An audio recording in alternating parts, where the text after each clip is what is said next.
हम सबने उस राजकुमार की कहानी तो सुनी ही है जिसने अपना राजपाट मतलब सब कुछ छोड़ दिया था। लेकिन आज सवाल ये है कि वो सब कुछ आखिर था क्या? वो दुनिया कैसी थी जिसे पीछे छोड़ दिया गया? आज हमारे पास कुछ स्रोत हैं जो हमें उस दुनिया में झांकने का एक मौका देते हैं।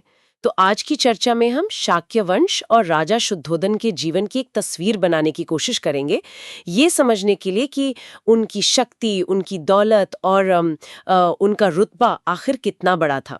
तो चलिए कहानी शुरू करते हैं उनके शहर से, उनकी राजधानी कपिलवस्तु से।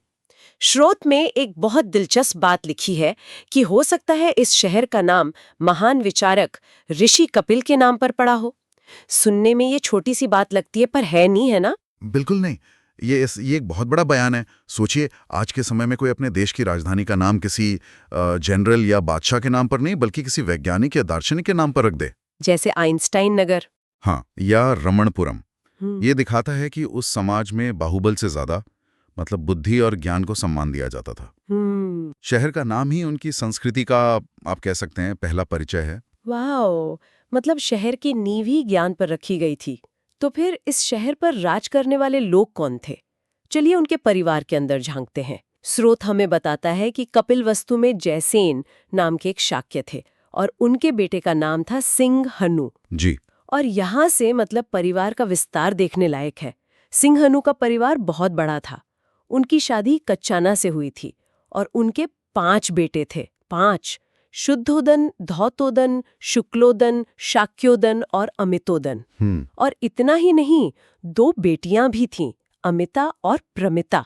मतलब एक पूरा भरा पूरा खानदान। और उस दौर में खासकर राजघरानों में 5 बेटे होना सिर्फ मतलब एक बड़ा परिवार होना नहीं है, ये शक्ति का एक खुला प्रदर्शन है। अच्छा, वो कैसे? ये कहने जैसा है कि हमारे वंश की नींव इतनी मजबूत है कि आने वाली कई पीढ़ियों तक हमें कोई हिला नहीं सकता। हर बेटा राज्य के लिए एक संभावित सेनापति है, एक प्रशासक है, एक ताकत है। सही बात है। ये तो भविष्य के लिए एक इंश्योरेंस पॉलिसी की तरह हो गया। बिल्कुल। और स्रोत एक और जानकारी देता है जो मुझे बहुत दिलचस्प लगी।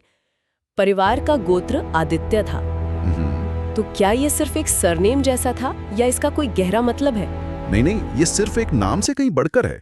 आप इसे उस जमाने की ब्रांडिंग और मार्केटिंग का सबसे बड़ा टूल समझिए। ब्रांडिंग? हाँ, आदित्य गोत्र का मतलब है कि आप सीधे खुद को सूर्य वंश से जोड़ रहे हैं। आप ये कह रहे हैं कि हमारे पूर्वज कोई और नहीं बल्कि स्वयं सूर्यदेव हैं। ये अपने शासन को एक दैवीय अधिकार देने का तरीका है। अच्छा, मतलब डिवाइन राइट टू रूल। बिल्कुल। इससे आपकी प्रजा और आपके दुश्मन दोनों को एक साफ संदेश जाता है कि आप कोई मामूली इंसान नहीं है, आप पर देवताओं का हाथ है। आपके खिलाफ जाना मतलब सीधे सीधे देवताओं के खिलाफ जाना है। मतलब एक तरफ तो शहर का नाम ज्ञान के सम्मान को दिखा रहा है और दूसरी तरफ राज परिवार खुद को देवताओं से जोड़कर अपनी शक्ति स्थापित कर रहा है। बड़ा कमाल का संतुलन है। अब खास तौर पर शुद्धोधन पर आते हैं। उनका पहला विवाह महामाया से हुआ। स्रोत बताता है कि महामाया के पिता का नाम अंजन और माँ का नाम सुलक्षणा था और वे पड़ोसी कोल्य वंश के थे। और यहीं पे हमें उस जमाने की राजनीति की एक असली झलक मिलती है। ये शादी 2 दिलों का मेल कम और 2 राज्यों का मेल ज्यादा थी। अच्छा। शाक्य और कोल्य ये पड़ोसी कबीले थे। इस तरह के विवाह असल में एक तरह के शांति समझौते होते थे। तो ये आई डू कहने से ज्यादा ये कहने जैसा था कि हम एक दूसरे पे हमला नहीं करेंगे। हाँ, आप बिल्कुल सही समझे। शादी का कार्ड एक तरह से एक संधि पत्र था जिस पर फूलों की डिजाइन बनी हुई थी। इन कुलों के लिए एक बेटी की शादी उतनी ही शक्तिशाली थी जितनी एक सेनापति की तलवार। इससे आप अपनी सीमाएं सुरक्षित करते हैं, व्यापार के रास्ते खोलते हैं और दुश्मनी को रिश्तेदारी में बदल देते हैं। ये शुद्ध भू राजनीतिक शतरंज की चाल थी। और बात यहीं खत्म नहीं होती।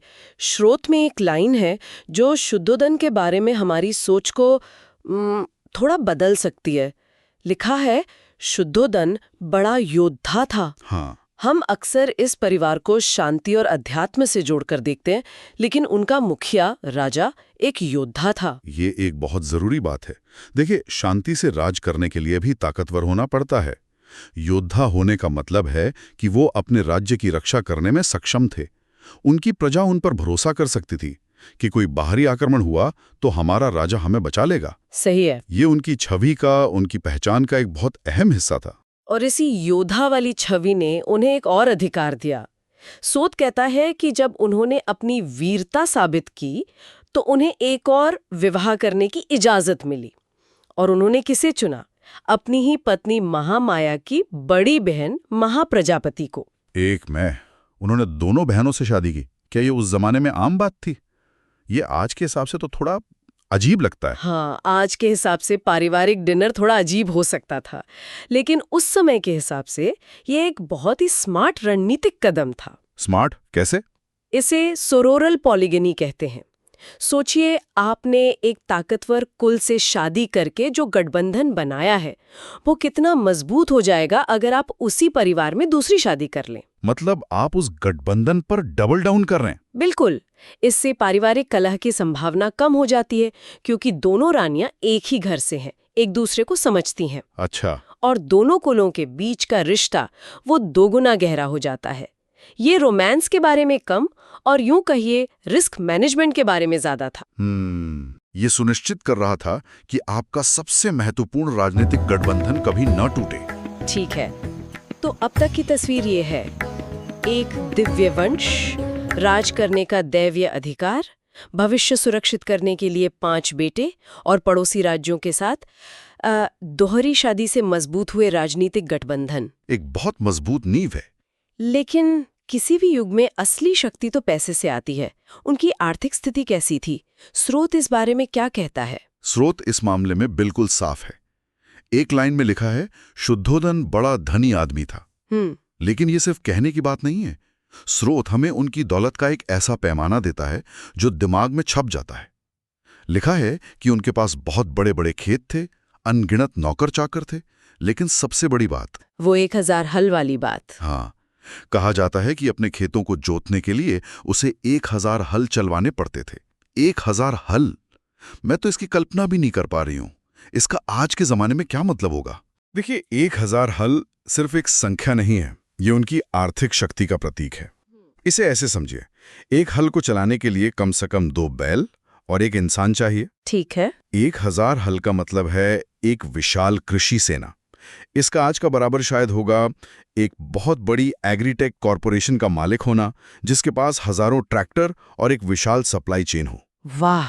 तो वो सिर्फ एक राजा नहीं थे, बल्कि अपने इलाके की सबसे बड़ी इंडस्ट्री के सीईओ भी थे। उससे भी बढ़कर, इसका मतलब है कि उनका अनाज के उत्पादन पर पूरा नियंत्रण था।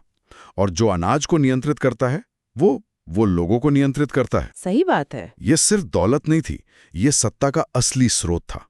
ये संख्या हमें बताती है कि वो सिर्फ एक छोटे से राज्य के शासक नहीं थे, बल्कि एक बहुत बड़ी आर्थिक महाशक्ति थे। ये फोर्ब्स की उस जमाने की लिस्ट में टॉप पर होने जैसा था। भूल जाइए महल और रथ, 1000 हल वो असली स्टेटस सिंबल था। ये तो अविश्वसनीय है। और इन सब के ऊपर स्रोत उनकी जीवन शैली के बारे में कहता है, यह बड़े अमन चैन की जिंदगी बसर करता था। उसके कई महल थे। हाँ, ये वाक्य मतलब सब कुछ बयां कर देता है, शक्ति, दौलत और साथ में शांति भी। सही कहा। कोई बाहरी खतरा नहीं क्योंकि गठबंधन मजबूत है। हाँ। कोई अंदरूनी चिंता नहीं क्योंकि वंश सुरक्षित है। पैसे की कोई कमी नहीं क्योंकि अर्थव्यवस्था पर पूरा नियंत्रण है। और रहने के लिए एक नहीं कई महल हैं। ये उस युग में किसी भी इंसान के लिए कल्पना की जा सकने वाली सबसे उत्तम जिंदगी थी। मतलब जीवन का खेल उन्होंने जीत लिया था। बिल्कुल, हासिल करने के लिए और कुछ बचा ही नहीं था। तो चलिए इन सभी धागों को एक साथ जोड़ते हैं। एक परिवार जो खुद को सूर्य का वंशज बताता है, एक राजा जो एक महान योद्धा है, एक ऐसा वंश जिसे आगे बढ़ाने के लिए 5 राजकुमार हैं, दोहरी शादियों से सुरक्षित की गई राजनीतिक सीमाएं और इतनी दौलत जिसे 1000 हल की ताकत से नापा जाता है। और इन सब के ऊपर कई महलों में अमन और चैन की जिंदगी। ये एक ऐसी दुनिया की तस्वीर है जिसमें कोई कमी नहीं है। हर तरफ स्थिरता, समृद्धि और सुरक्षा है। ये एक आदर्श राज्य की परिभाषा है। शुद्धोधन का जीवन उस समय की सफलता का शिखर था। और यही बात हमें हमारे शुरुआती सवाल पर वापस लाती है। हाँ। आज हमने इन स्रोतों के जरिए जिस दुनिया की तस्वीर बनाई है, शक्ति, प्रतिष्ठा, अपार धन और पूर्ण सुरक्षा की दुनिया, ये वो सब कुछ था जिसे छोड़ा गया था। स्रोत एक ऐसे जीवन का वर्णन करते हैं जहां कोई अभाव नहीं था, कोई असुरक्षा नहीं थी, सिर्फ अमन और चैन था। तो यहाँ हम आज की इस बातचीत को एक अंतिम विचार के साथ छोड़ना चाहेंगे। जब किसी के पास भौतिक रूप से सब कुछ हो, जब कोई कमी ना हो, कोई बाहरी चुनौती ना हो, तो इंसान के अंदर ऐसा कौन सा सवाल उठ सकता है, ऐसी कौन सी बेचैनी पैदा हो सकती है जो उसे ये सब कुछ, ये पूरी की पूरी दुनिया त्याग कर एक बिल्कुल अलग सत्य की खोज में निकलने पर मजबूर कर दे। इस पूरी तस्वीर में आखिर क्या अधूरा रह गया था, इस पर जरूर सोचिएगा।